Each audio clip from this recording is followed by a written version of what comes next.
நிகழ்ச்சியை தடை பண்ணணும். ஏன்னா சுப்ரீம் கோர்ட்ல கேஸ் இருக்கு, என்னென்னவோ பேசிட்டு இருக்காங்க. அது எப்படி சார் அது சரியான இது? டெலிகாஸ்ட் ஆன விஷயம் எல்லாம் பார்த்து முடிச்சாச்சு. நீ என்ன தடை பண்ண தடை பண்ணாட்டின்னா எல்லாம் பார்த்தாச்சு. ஆமா. எல்லாரும் பார்த்தாச்சு. அதை எல்லாரும் வந்து பார்த்தீங்கன்னா 99.9% நாய்கள் கூடாதுன்றதுல தான் எல்லாரும் ஸ்ட்ராங்கா இருக்காங்க. நான் பேசின வரைக்கும், நான் பார்த்த வரைக்கும், நான் பழகின வரைக்கும். ஓகே.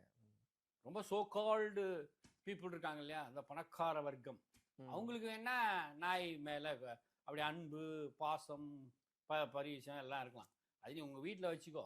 ஓகே. இன்னும் இந்த மாதிரி 10 ப்ரோக்ராம் போடணும். நீ விலங்குகளை பத்தி விஜய் டிவியில் வந்து இன்னொரு 10 ப்ரோக்ராம் போடணும். விலங்குகள் எந்தெந்த விலங்குனால ஆபத்து, மாடை ரோட்ல விடுறது, மாடு நடு ரோட்ல படுத்துட்டு இருக்கிறது. நான் முந்தானத்து போகும்போது ஒரு மாடு மேலே லாரியோ தான் அடிச்சிச்சு. அதுவும் பாவமாக தான் இருக்கு நம்ம பார்க்கறதுக்கு. அந்த மாடு வந்து அப்படியே அது வாய் இல்லை, கஷ்டமா இருக்கு. அது எதனால ஆச்சு? நீ விட்டதுனால ஆச்சு. இந்த மாடுக்கு அடிபட்டது. அந்த ஒரு பைக்காரன் அடிபட்டு தான் என்ன இருப்பான், தாறுமாறா விழுந்துருவாங்க. மாடு வந்து பெரிய உருவம் வேற.